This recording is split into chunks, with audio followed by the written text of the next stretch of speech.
Logan Carter stood in the very middle of a dusty salvage yard, his hand resting on a corroded engine block that everyone else had written off as worthless scrap metal. Amelia Brooks laughed right in front of the crowd. She told him he never changed, always wasting money on useless things, just like his life. The crowd laughed with her. Logan said nothing. He paid a few $100s and hauled the dead engine back to his small garage. But 3 weeks later, a racing legend arrived at his door. And with just one look at that engine, everything changed. Was Logan holding a pile of worthless junk, or the greatest discovery of his life? Stay until the very end. The town of Millhaven, Kentucky, sat quietly between two ridges of old-growth timber, a place where ambition tended to arrive young and leave fast, and where the people who stayed behind learned to make peace with the gap between what they had imagined and what they had become. Logan Carter was 34 years old and ran a one-bay garage on the corner of Elm and 4th. A modest operation with a hand-painted sign, 2 hydraulic lifts, and a perpetual smell of motor oil baked into the concrete floor. He was the kind of mechanic who could diagnose a transmission problem by sound alone, who could feel through a wrench when a bolt was 2 turns from stripped, but his reputation in town had curdled from quiet respect into something closer to pity. His schedule was thin most weeks, filled mostly with oil changes and busted exhaust pipes, work that paid just enough to keep the lights on. Most of the locals saw what they expected to see: a man with no forward motion, too old to start over and too stubborn to admit it. But Logan Carter had not always lived in the margins of Millhaven. In his mid-20s, he had held a position at a regional automotive engineering firm in Louisville, doing load stress analysis on prototype engine mounts, and his supervisor had been quietly grooming him for a senior mechanical engineering role that would have doubled his salary and pulled him into the orbit of real professional recognition. He had been engaged to Amelia Brooks, a woman he had loved with the uncomplicated conviction of someone who had not yet learned how quickly circumstances can unmoor a relationship. He had a future then, at least in the way that phrase is understood by people who still believe their plans are more permanent than circumstances. Then his father, Raymond Carter, was diagnosed with a degenerative neurological condition that accelerated faster than the doctors initially projected, and Logan made a decision that required no deliberation at all. He left Louisville, gave up the engineering role, and came back to Millhaven to manage his father's care full-time. The sacrifice was total and largely invisible to everyone around him. He had sold his equipment, surrendered his apartment, and walked away from the career ladder without looking back. Raymond Carter had been an exceptional mechanic in his prime, a man who had rebuilt engines in a small shop on Route 9 for 30 years, and Logan had inherited both the garage and his father's extraordinary instinct for the work. For nearly 4 years, he drove his father to appointments, managed medications, kept the garage running enough to cover medical bills, and accepted the gradual narrowing of his world without complaint. Amelia had stayed at first, but patience is not the same as commitment, and sometime in the 2nd year, she had begun to look at him with an expression he recognized, but could not name, something between disappointment and restlessness, as if she was watching a man choose to shrink. She left him on a Tuesday evening in October, cleanly and without cruelty, and told him she needed someone who was building something. Raymond Carter died 14 months later, and Logan buried him on a gray afternoon with 4 people in attendance. He kept the garage, the tools, and the habits his father had given him, one of which was the practice of walking through salvage yards on slow weekends, lifting corroded castings, examining worn valve housings, and listening to the way metal spoke when it had once been made with intention. Logan collected parts the way some people collect memories, not for profit, not for any clear purpose, but because he had learned that things overlooked often contained more history than things displayed. The town thought it strange. Some said he was chasing his father's ghost. Most simply stopped wondering about him at all. It was a Thursday morning in early March when Ryan Foster called him. "Got a new batch in from an estate down in Harlan County," Ryan said, his voice carrying the enthusiasm of a man who sold everything by weight and found all of it equally interesting. "Whole truck of old engine components. If you want to dig through before I crush it, come now." Logan hung up the phone, locked the garage, and drove to the salvage yard without stopping for breakfast. Ryan Foster's salvage yard occupied 4 acres on the eastern edge of town, a place that looked, from the highway, like organized chaos and looked, up close, like the chaos had won. Rows of stripped car bodies sat in lines of descending condition, their chrome long oxidized to gray, their interiors consumed by years of weather and neglect. Flattened radiators were stacked beside rusted drive shafts and cracked intake manifolds, and the whole yard carried a particular smell: old petroleum mixed with rust and something faintly sweet, like decomposing rubber, that Logan found more comforting than most people would have understood. He moved through the rows with the deliberate calm of someone who was not in a hurry, his eyes tracking the shapes of things the way a trained eye reads a page, absorbing detail without pausing. He found the new delivery stacked near the back gate, mostly what he had expected: domestic V8 components from the 1970s and early 80s. Common castings, mass-market hardware, the kind of machinery built for reliability rather than distinction. He worked through the pile methodically, setting aside a few pieces worth cleaning, until his hand touched something beneath a tangle of coolant hoses that made him stop. The block was smaller than most of what surrounded it, and it had a geometry that did not conform to any production line he could immediately place. He pulled it free and set it upright on a flattened piece of cardboard. And then he simply looked at it for a long moment, without touching anything else. The casting itself was partially obscured by decades of grime and hardened oil. But the underlying material was wrong. Wrong in the way that interesting things are wrong, meaning it was more refined than it had any business being in this pile. The fin geometry on the cylinder head was unconventional, the port angles too aggressive for a street application, and the overall proportions had the tightened, purposeful quality that Logan associated with purpose-built competition machinery rather than anything designed to move commuters. A serial identifier had been stamped into the block near the bell housing mount. But years of oxidation and what appeared to be deliberate grinding had reduced it to an almost unreadable groove. Almost. He pulled a rag from his back pocket, wiped the surface with careful pressure, and studied the shadow left in the metal. Ryan came around the corner with his hands in his jacket pockets, watching Logan with the mild curiosity of a man who had seen collectors behave strangely his entire adult life and was no longer capable of surprise. "That pile's been sitting in a barn for God knows how long," Ryan said. "Part of a bigger Hall estate sale down south. Nobody wanted that piece. Wrong bolt pattern for anything common. Too small for most rebuilds." He shrugged. "Junk, as far as I can tell." Logan didn't answer. He was turning the block carefully in both hands, noting the machined tolerances at the oil gallery passages, the way the intake port geometry had been blended by hand rather than cast in a production mold, the presence of an unusual secondary boss on the driver's side that served no immediately obvious function. That was when he heard them. A late-model German sedan had pulled into the lot, and a group of 3 or 4 people climbed out well-dressed against the gray morning chill, picking their way around the puddles with the performative care of people who find certain locations slightly beneath them. Logan recognized Amelia Brooks before she recognized him, which gave him a fraction of a second to decide what his face would do, and he decided on nothing at all. She was with 2 women and a man he didn't know, and she wore the composed, easy expression of someone who has built a life on forward motion and stopped looking backward long ago. She saw Logan and her expression shifted only slightly: recognition, then something that flickered too quickly to name, then the smooth social recovery that followed. She walked toward him with relaxed authority, glancing at the engine block resting on the cardboard beside his feet. "Logan," she said. Her voice was the same.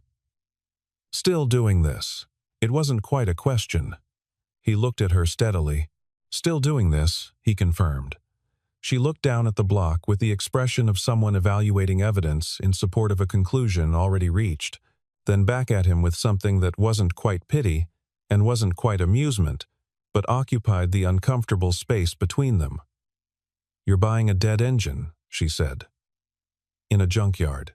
On a Thursday morning." She let the sentence settle. "Some things don't change, I guess." One of the women behind her made a sound that belonged to laughter. The man smiled at his shoes. "Throwing good money after bad," Amelia added, quieter. "Like you always did, just like every choice you've ever made, Logan." Logan reached into his jacket and pulled out 4 folded bills. He handed them to Ryan without answering, lifted the engine block with both hands, and walked toward his truck. The laughter behind him was brief and self-congratulatory. He placed the block carefully in the truck bed, secured it with a ratchet tie-down, and drove away from the salvage yard the way he had arrived, without hurry and without theater. Back in his garage, Logan set the engine block on a workstand and began the process he had repeated hundreds of times. Though never with quite this level of focused attention, he started with solvent and a natural bristle brush, working from the valve cover surface down through the cylinder bores, dissolving 40 years of oxidized oil into brown rivers that ran off the block and pooled on the drain mat below. He worked in silence, the way his father had taught him, without music, without distraction, because sound carries information in a shop, and you lose that information the moment you fill the air with something else. The garage was cold enough that he could see his breath on the worst gusts coming through the gap under the roll-up door. But he didn't notice. He was listening to the metal. What emerged from beneath the grime over the next 3 hours was not what he had expected, even with the initial impressions from the salvage yard. The alloy composition of the block was unusual. He tested it with a magnet and a chemical spot kit from the back cabinet, and the results suggested a proprietary aluminum-silicon blend not used in mainstream production at any point in his working memory. The casting quality was extraordinary, and under a magnifying glass, the mating surfaces were machined to tolerances normally associated with aerospace applications. The combustion chamber geometry, once he had cleaned the head sufficiently to see it clearly, was asymmetric, in a way that screamed deliberate aerodynamic optimization, rather than cost-effective manufacturing. This was not a commuter engine. Whoever had designed this block had been solving a specific problem at the edge of what was technically possible, and they had done it by hand. He found the first anomaly on the second day. Beneath the intake manifold flange, obscured by a thin layer of hardened sealant compound, was a secondary stamp applied with a different dye than the primary identification groove. He removed the sealant carefully with a precision pick and a jeweler's loop. And what appeared beneath it was a partial alphanumeric sequence. 8 characters, 4 fully legible, that matched nothing in his immediate reference library. He wrote it down in the small notebook he kept on the workbench beside his coffee mug, where every interesting vehicle identification had been recorded for the past 12 years. Logan's bookshelves at the back of the garage held more technical manuals and motorsport histories than most public libraries carried. That evening, he pulled 3 volumes on competition engine development from the period between 1955 and 1980, cross-referenced the partial code against every documented racing program he could locate, and found nothing that matched precisely, but found something that made him sit forward in his chair. There was a reference in the second volume, buried in a footnote on page 311, to a secret volume American racing program that had operated briefly in the late 1960s under a consortium of manufacturers and independent engineers, developing a turbocharged flat-plane crankshaft engine platform specifically for closed-course endurance competition. The program had been abruptly shuttered following a catastrophic fire at a test facility in 1971, and all prototype hardware had been classified as destroyed. Logan sat back and stared at the ceiling for a moment. Then at the notebook. Then at the engine. He worked through most of the night, and by 3 in the morning he had located and cleaned a third identification marker, this one stamped into the underside of the crankcase skirt, a location so counterintuitive that it would have been invisible to anyone not specifically looking for it. He copied the fully intact sequence into his notebook letter by letter, then sat very still at the workbench, with both hands wrapped around a cold coffee mug, and the overhead light casting hard shadows across the engine block. He remembered his father sitting in this same garage on a winter evening years ago. Raymond saying in that careful, unhurried voice he used when he was teaching something important, "Don't ever let another man tell you what something's worth before you understand it yourself." Most people give up the second it gets hard to read. Logan had been 19 years old then and had not fully understood the instruction. He understood it now. He didn't sleep that night. He opened 3 more reference volumes, sent 4 emails to automotive archivists he had corresponded with over the years, and by sunrise, he had assembled enough corroborating material that the possibility he was most afraid to believe had moved from improbable to terrifying. He stood in the middle of the garage in the gray early morning light, looking at the engine block on the stand, and understood that he needed outside verification not because he doubted himself, but because what he suspected was too significant to carry alone.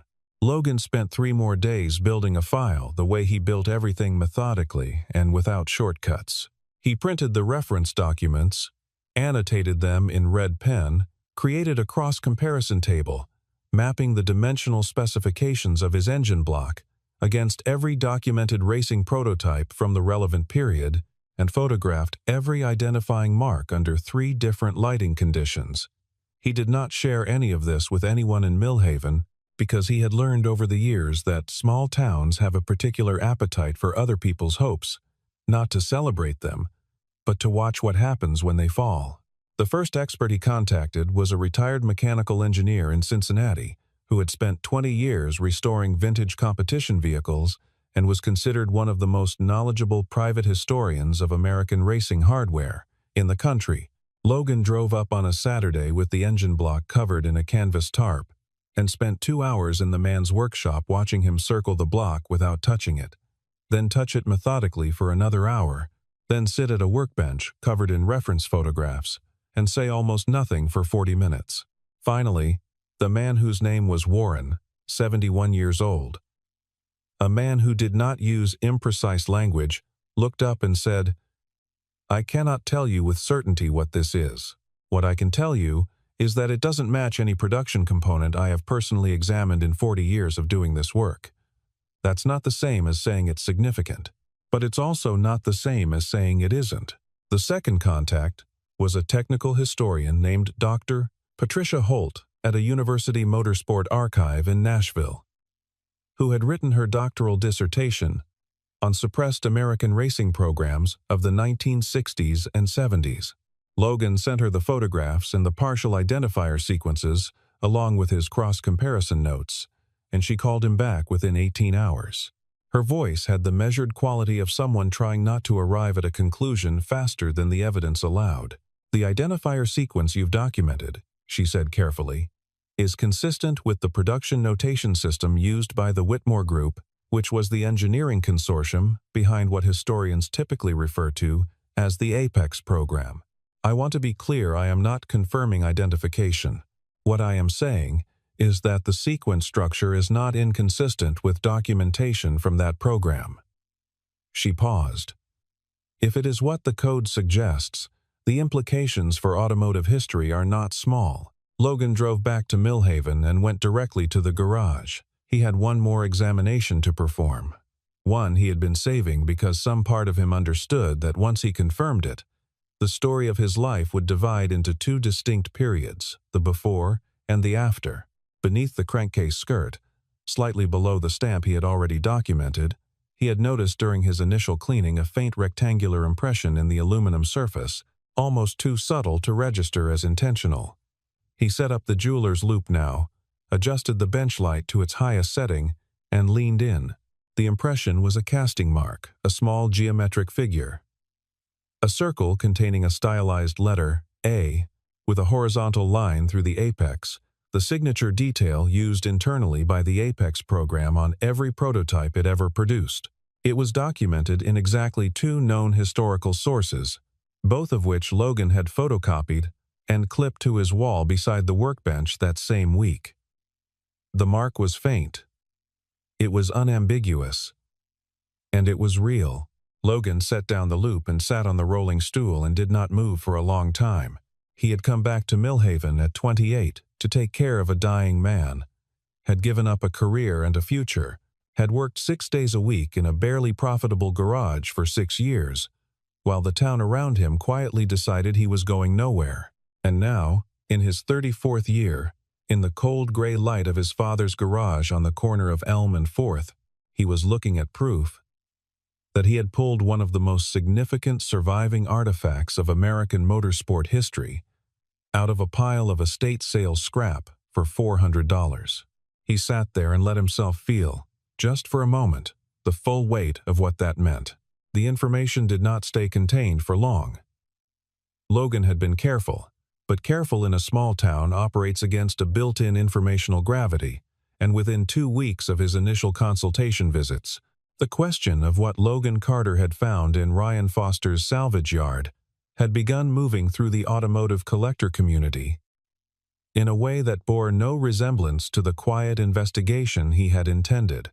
He had not posted anything publicly, had not spoken to anyone local, but Warren in Cincinnati had mentioned it in passing to a colleague, and that colleague had mentioned it to someone else, and the way information travels through specialist communities is faster and less controlled than the people inside them usually acknowledge. Ella Monroe was 29 years old and wrote for one of the most widely read automotive heritage publications in the country, a quarterly journal covering the intersection of mechanical history, collector culture, and the occasional disputed authentication story. She found Logan's garage on a Tuesday afternoon with a notepad on her passenger seat, and the particular energy of a journalist who has heard a story she cannot yet confirm but cannot stop thinking about. She knocked on the side door and introduced herself with professional directness, asking without excessive pressure whether Logan would be willing to speak on record. Logan was polite and firm. The authentication process was ongoing, and he had nothing to say for publication. Ella gave him her card without argument and left, though Logan noticed she sat in her rental car for several minutes before driving away, which told him she was thinking rather than defeated. The calls started the following week. The first was from a private collector in Charlotte who introduced himself as a serious buyer and offered $50,000 sight unseen, based purely on what he had heard through secondary channels. Logan thanked him and declined. 2 days later, a collecting syndicate from the Northeast called with an offer of $100,000, contingent on a 24-hour inspection window. Logan declined again. Then came a call from a brokerage firm specializing in motorsport heritage assets, representing an unnamed European client, with an offer of $250,000, no inspection required, immediate wire transfer. Full confidentiality. Logan ended the call after less than 2 minutes. The money was not the point. He had understood that from the moment he had seen the casting mark under the loop. What was sitting on his workbench was not an asset to be liquidated. It was a question that had been asked 60 years ago by engineers who pushed past the boundary of what was known, and that had remained unanswered in a barn for decades, while the world forgot to look for it. Logan was not going to answer a 60-year-old question with a phone call from a broker. The offers had not gone unnoticed in Millhaven, and by the second week, it was widely understood with the inflated certainty that characterizes small-town conversation that Logan Carter had found something worth serious money. Amelia heard about it from 2 separate sources on the same afternoon, both delivering the news with the tone of people who found it slightly more interesting than believable. She did not call Logan. She told herself she wasn't surprised, that something like luck could happen to anyone, that she wasn't sure she believed it was as significant as people were saying. But she noticed that she returned to the subject repeatedly over the following days, turning it over the way you turn over an idea you are trying to dismiss and cannot quite manage to put down. Then, on a Thursday evening, Logan's phone rang with a number he didn't recognize. The voice that greeted him when he answered was unhurried and measured, carrying the particular quality of calm that belongs to people who have spent many decades in situations where others lose their composure. "My name is Sebastian Hayes," the voice said. "I've been told you have something I've been looking for a very long time." I'd like to come and see it with my own eyes, if that's agreeable. Logan sat down slowly on the workbench stool. When, he said, Sebastian Hayes drove himself, which surprised Logan. He had expected a handler or an assistant, the entourage that wealth and reputation tend to generate automatically. Instead, a single dark blue pickup truck pulled into the garage lot on a Saturday morning, and the man who climbed out was 62 years old, lean in the way of someone who had stayed physically disciplined without making a performance of it, dressed in canvas work pants and a plain charcoal jacket bought for function rather than presentation. His face was weathered and precise, the face of someone who had spent decades in environments that demand attention, and his eyes, light, gray, and unhurried, moved over the exterior of the garage with the systematic assessment of a man who reads spaces before he enters them. Logan met him in the doorway. They shook hands without excess formality. Sebastian Hayes was a name known to everyone in the motorsport world. He had won 3 major endurance championships in his prime, and had subsequently built a second reputation as one of the most serious private collectors and preservationists of racing heritage machinery in North America. He was not a man who made impulsive journeys.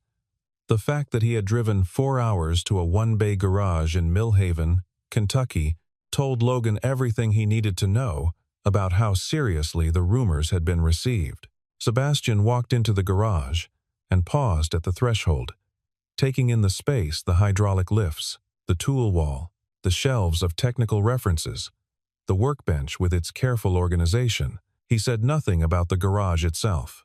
He looked at the engine block on the workstand and then looked away, which Logan found more meaningful than if he had stared. He turned to Logan and said, "Tell me where you found it." Logan told him everything: Ryan Foster's lot, the estate delivery from Harlan County, the condition of the pile, the unusual geometry that had caught his attention, the $400 he had paid. He described the cleaning process, the alloy composition testing, the discovery of the secondary stamp, the visit to Warren in Cincinnati, the call with Doc Holt in Nashville, and the casting mark beneath the crankcase skirt. He spoke without embellishment, the way his father had taught him to describe a diagnostic finding, with precision and without performance. Sebastian listened without interrupting. When Logan finished, Sebastian walked to the workstand and stood before the engine block, producing a small folding loop from his jacket pocket, which he extended and held to his eye, leaning over the block the way a jeweler leans over a stone. He worked in complete silence for what Logan estimated was 35 minutes, moving around the block in a slow circuit, examining surfaces that Logan himself had spent dozens of hours studying.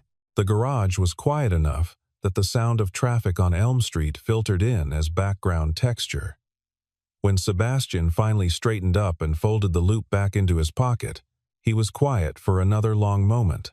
Then he turned to Logan and looked at him with an expression that carried something Logan had not seen directed at him in a very long time, a kind of level, unhurried respect. "I drove routes through the Southeast for nearly 3 decades, Sebastian said. Estate sales, barn finds, private collections, demolition auctions. I had field researchers in 8 states for a period in the 90s. I came close twice, once in Tennessee, once in Virginia, and both times it was something else." He looked back at the engine block on the stand. "I had more or less concluded it was gone, that the fire in '71 had taken everything." He paused. Clearly it hadn't. Logan kept his voice level. "So it is what I think it is." Sebastian looked at him directly. "Do you know what you're holding?" he asked. It was not rhetorical. He wanted a specific answer. Logan thought carefully before he replied. "I know it's one of the surviving prototype units from the Apex program. I know the program produced fewer than 6 functional test units before it was shuttered, and that all of them were believed destroyed. I know that no confirmed survivor has ever been publicly documented." He paused. "Beyond that, I'd rather hear what you know," Sebastian looked at the engine for a long, quiet moment. When he spoke, his voice carried the quality of genuine emotion, held under careful control by someone who had a great deal of practice. The Apex program was the closest anyone came, before modern computational design, to solving the flat plane crankshaft balance problem in a large displacement application, he said. The engineers involved were some of the most gifted mechanical minds of the 20th century, and most of them never received credit because the program died before it produced anything the public ever saw. This engine was their life's work, built by people who understood that the most important things are often the ones nobody remembers to look for. He stopped. The fact that you found it in a salvage yard tells you something about how the world works. Logan sat down on the stool by the workbench. The fact that you recognized it, Sebastian added quietly, tells you something about you. The conversation that followed was long and technical and moved through its material the way the best conversations about mechanical things always do, with the unhurried quality of two people who understand that precision matters more than speed. Sebastian asked specific questions about the cleaning methodology, the condition of the crankshaft journals, the integrity of the cylinder bore surfaces, and Logan answered each one with the detail it deserved. By midday, they had gone through 2 rounds of coffee from the machine at the back of the garage, and the winter light coming through the high windows had shifted from gray to a flat, pale white. Then Sebastian set down his cup and looked at Logan with the directness that had characterized his entire visit. "I want to make you an offer," he said. "Before I tell you the number, I want to say something. I don't make offers as a negotiating position. When I say a number, it's because I believe that number is honest, and I'm going to explain why." He described what the Apex engine represented in the context of American racing history, not its monetary value, which he would address directly in a moment, but its place in the lineage of mechanical innovation. He talked about the engineers whose careers had been defined by this program and who had died without seeing their work recognized, about what proper preservation and documentation would mean to the historical record. And then he said, $1 million. Logan did not move. Cash transaction. Full provenance documentation provided by my team. The engine remains in the United States, and it will be displayed and preserved in a manner consistent with its historical significance, Sebastian continued. "That's my starting position," Logan said. "I need to think." Sebastian nodded. "I expected that." The word of Sebastian Hayes's visit moved through the collector community with the speed of anything people have been waiting a long time to hear. By the following morning, 2 other serious buyers had made contact, one through Ella Monroe, who had somehow remained in the conversation's orbit, and one through a direct call to Ryan Foster, who had no idea what he had sold for $400 and spent 15 minutes on the phone with Logan in a state of barely coherent amazement. The second offer, transmitted through an intermediary, was $1.5 million. The third, from a European motorsport museum, was $2 million.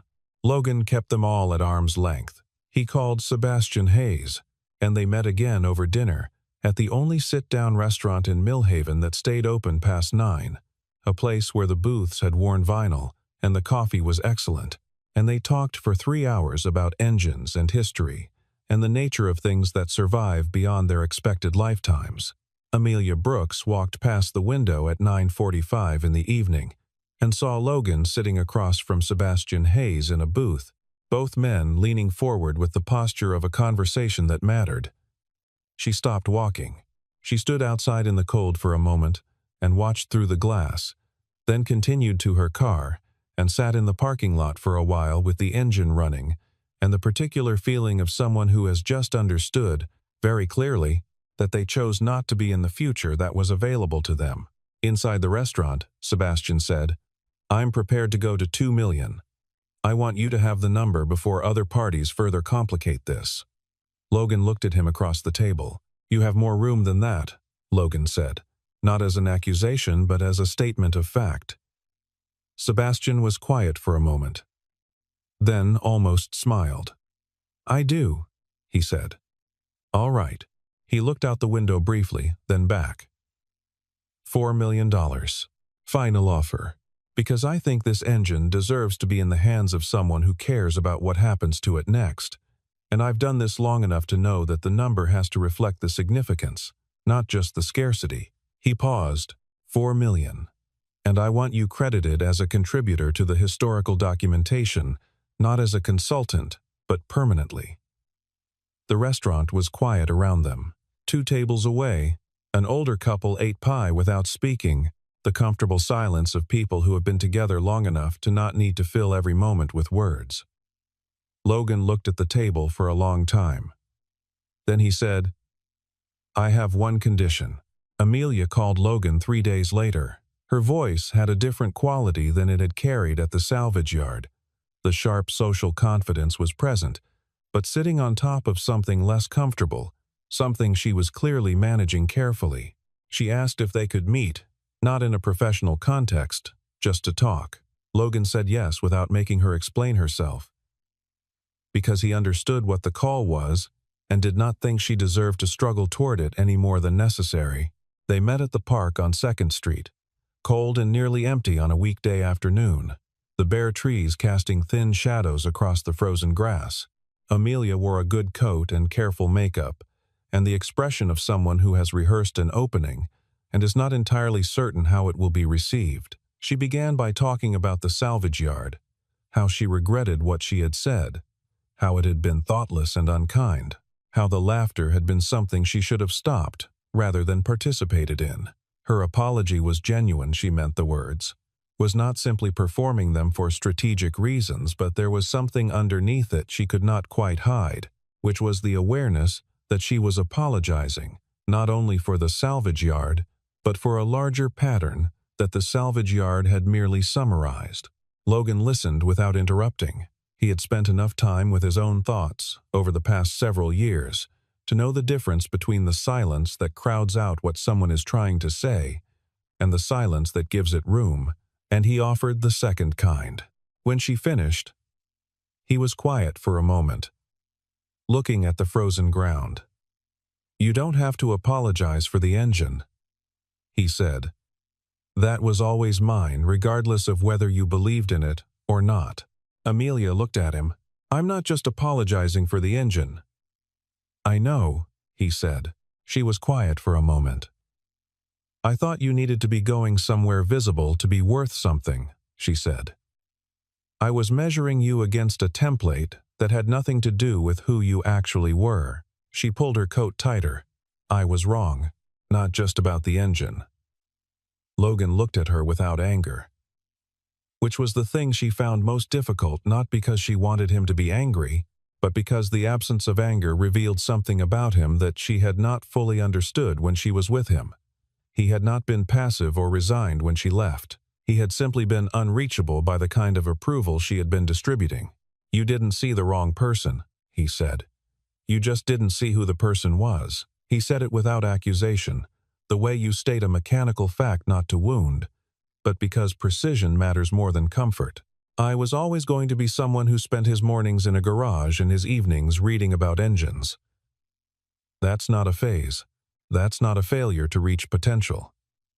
He paused. "You wanted something different. That's not wrong." Amelia looked at him for a long moment, and something in her face shifted, not breaking exactly, but settling, the way a structure settles when the load it has been bearing is finally redistributed correctly. "I'm glad it worked out for you," she said, and she meant it. "So am I," Logan said. He meant that too. They stood in the cold park for another few minutes without speaking, which was not uncomfortable, but was honest in the way that two people can be honest with each other when they have both given up the performance of something that no longer applies. Then Amelia said goodbye and walked back to her car, and Logan stood under the bare trees for a little while longer, his hands in his jacket pockets, watching the pale winter sky above the rooftops of Millhaven. He did not feel triumph. He did not feel relief in the way you feel it when a threat passes. He felt something quieter and more durable, the settled clarity of a man who had known who he was for a long time, standing in a room that had recently gotten better lighting. The decision was not as simple as the number made it appear. Logan sat with it for several days after the dinner with Sebastian, returning to the garage in the mornings and standing before the engine block, and asking himself the question that had no strategic answer. What do you do with something like this? Given everything it cost you to find it?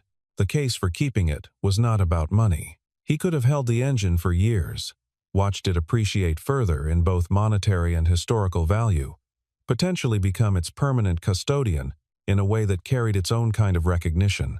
The case against was harder to articulate. The engine had been designed to be studied, understood, and preserved in a context where scholars and engineers and historians could engage with it, not stored in a one-bay garage in Millhaven because its owner wanted to feel significant.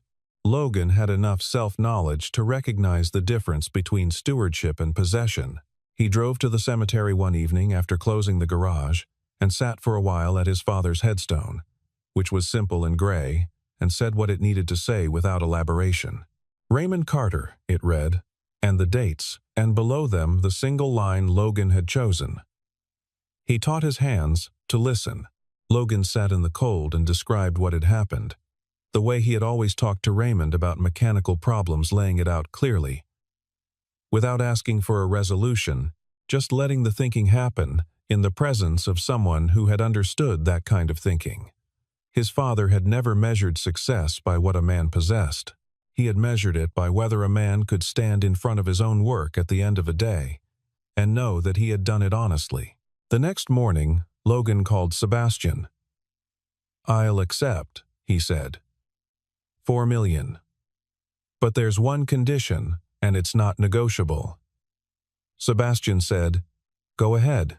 In the official provenance documentation, the archival record, the preservation filing, everything your team produces, I want my father's name included.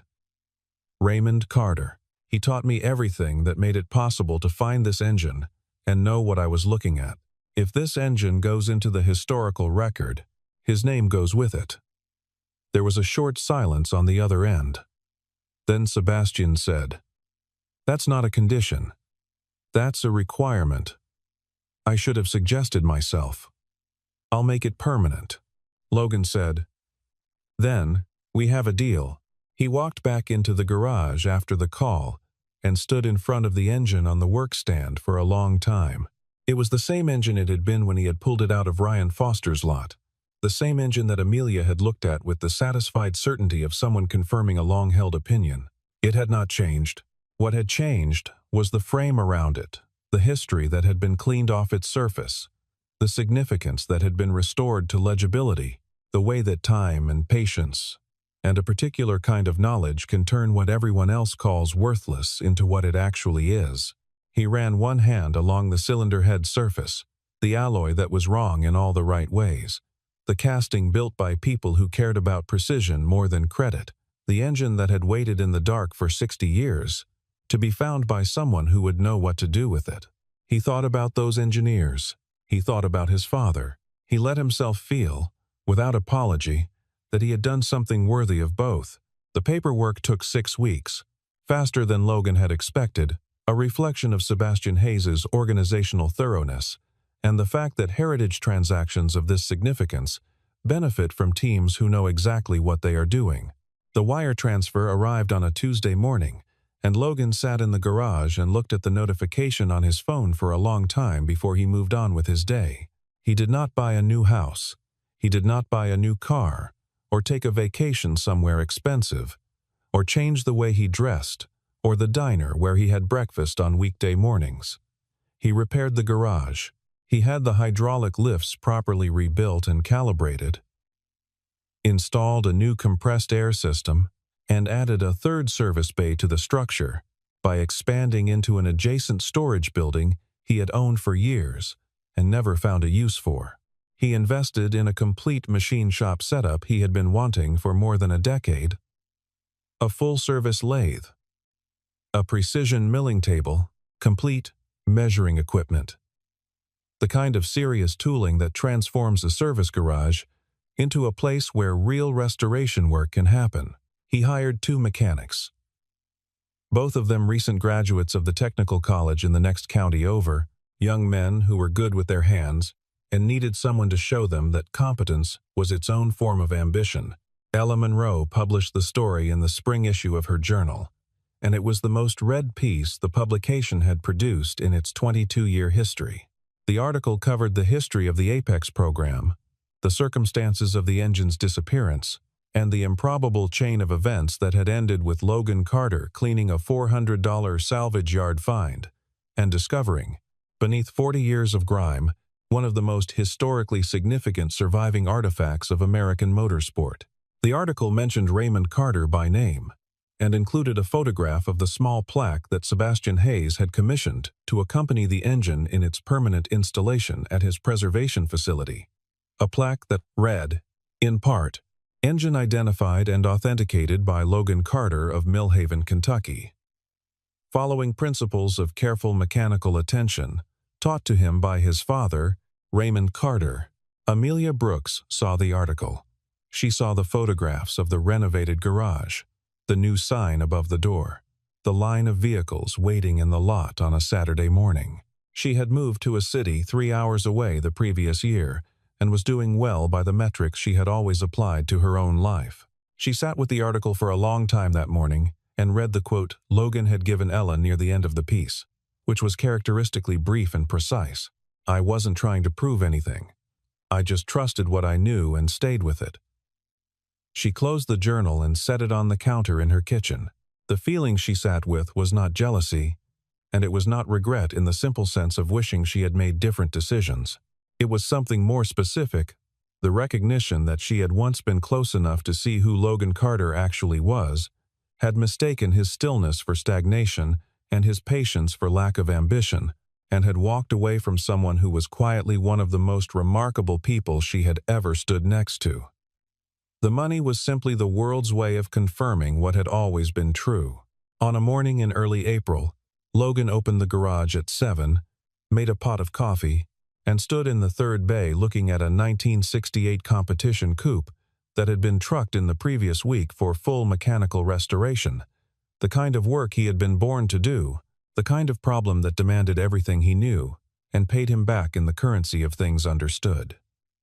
His father's photograph was mounted on the wall above the workbench, the same small frame it had always been in. His phone rang. He looked at the screen. Ryan Foster. "Logan," Ryan said, already laughing before he had finished the word. "You are not going to believe what just came in." Logan looked at the photograph on the wall. He felt the particular warmth that belongs to a life that has finally grown large enough to match the person living it. He set his coffee down. "I'll be right there," he said. There is a version of Logan Carter's story that could be reduced to luck, a man in the right place at the right time, an accidental fortune extracted from a pile of junk. That version is easier to believe because it requires nothing from the people who hear it. It puts the outcome beyond reach, and the man outside the pattern of any life you might recognize. But that is not the story. The story is that Logan Carter spent 20 years learning to listen to metal. He sacrificed a career to honor a relationship that mattered more to him than advancement. He worked in obscurity without performing suffering or demanding recognition. He built knowledge slowly and without an audience. And when the moment arrived that made that knowledge matter, he was ready not by accident, but by practice, not by luck, but by the sustained choice to remain curious in the presence of things other people had given up on. The world is full of engines left in the dark, waiting for someone who knows how to read them. Most people walk past. Every once in a while, someone stops, kneels down, and looks again, and discovers that what everyone else had written off was, in fact, the most significant thing in the room. That is not a story about money. That is a story about the kind of person who never confused being overlooked with being wrong, and who had the patience to let the truth speak for itself.